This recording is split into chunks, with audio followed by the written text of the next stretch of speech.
పోస్టాఫీసుల్లో అక్రమంగా నగదు మార్పిడి వ్యవహారంలో సిబిఐ అరెస్టులకు రెడీ అవుతోంది.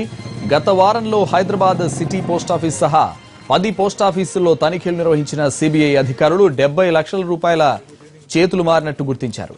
దీనిపై పోస్టల్ ఉద్యోగుల్ని ప్రశ్నించిన CBI postal superintendent Sudheer Babu సహా ఇద్దరిపై కేసు నమోదు చేసింది. త్వరలోనే అరెస్టులకు కూడా రంగం సిద్ధమవుతోంది.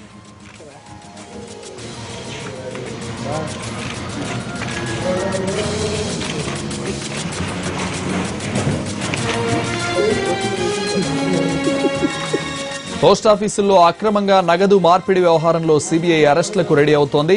గత వారంలో హైదరాబాద్ సిటీ పోస్టాఫీస్ సహా 10 పోస్టాఫీసుల్లో తనిఖీలు నిర్వహించిన సిబిఐ అధికారులు 70 లక్షలు చేతులు మారినట్లు గుర్తించారు. దీనిపై పోస్టల్ ఉద్యోగుల్ని ప్రశ్నించిన CBI postal superintendent Sudheer Babu సహా ఇద్దరిపై కేసు నమోదు చేసింది. త్వరలోనే అరెస్టులకు కూడా రంగం సిద్ధమవుతోంది.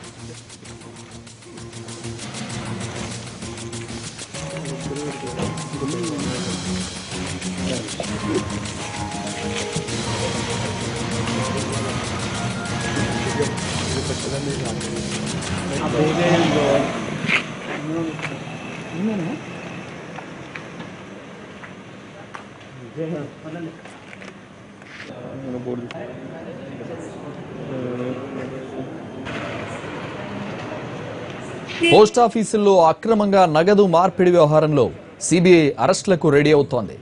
గత వారంలో హైదరాబాద్ సిటీ పోస్టాఫీస్ సహా 10 పోస్టాఫీసుల్లో తనిఖీలు నిర్వహించిన సిబిఐ అధికారులు 70 లక్షలు చేతులు మారినట్లు గుర్తించారు. దీనిపై పోస్టల్ ఉద్యోగుల్ని ప్రశ్నించిన CBI postal superintendent Sudheer Babu సహా ఇద్దరిపై కేసు నమోదు చేసింది. త్వరలోనే అరెస్టులకు కూడా రంగం సిద్ధం చేస్తోంది సిబిఐ.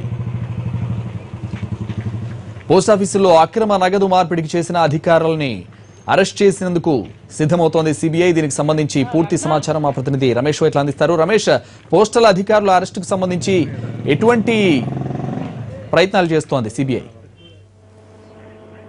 నగరంలో బయటపడ్డ నగదు నోట్ల ఏదైతే మార్పిడి సంబంధించి పోస్ట్ ఆఫీస్ లో స్కామ్ బయటపడింది. దీనికి సంబంధించి ఇప్పటికే సిబిఐ ఒక కేసు నమోదు చేసింది. ప్రధానంగా vigilance, postal department, internal vigilance department విచారణ జరిపినప్పుడు అందులో దాదాపు 70 లక్షల వరకు నోట్ల మార్పిడి అక్రమంగా జరిగిన విషయాన్ని విజిలెన్స్ గుర్తించి వెంటనే సిబిఐకి ఫిర్యాదు చేయడం జరిగింది. మరి సిబిఐ హ్యాబిట్స్, తర్వాత హిమాయత్ నగర్, తర్వాత ఖైరతాబాద్ 3 పోస్ట్ ఆఫీసుల ఏకకాలంలో దాడులు చేసినప్పుడు అక్కడ మొత్తానికి చూసినట్టే హిమాయత్ నగర్ బ్రాంచ్ లో మొత్తం 70 లక్షల పైగా నగదు మార్పిడి ఏదైతే ప్రజలకు ఇవ్వాల్సిన డబ్బుని వీళ్ళు అక్రమంగా మార్పిడి చేసుకున్నట్లుగా గుర్తించింది. మేరకు senior superintendent, postal department senior superintendent Sudheer బాబుతో పాటుగా హిమాయత్ నగర్ పోస్ట్ మాస్టర్ గా ఉన్న రేవతి, తర్వాత రవితేజ అన్న 3 అధికారులపైన సిబిఐ కేసు నమోదు చేసి ఈ మేరకు ఇప్పటికే 3 అధికారులను కూడా విచారించడం జరిగింది. మరోవైపు చూసినట్లయితే ఈ 3ని అరెస్ట్ చేసినందుకు రంగం సిద్ధం చేస్తుంది. ఎందుకంటే ప్రజలకు ఇవ్వాల్సిన డబ్బుని ఏదైతే మార్పిడి చేయాల్సిన డబ్బుని వీళ్ళు అక్రమంగా సొంతానికి వాడుకొని బిజినెస్ చేశారన్న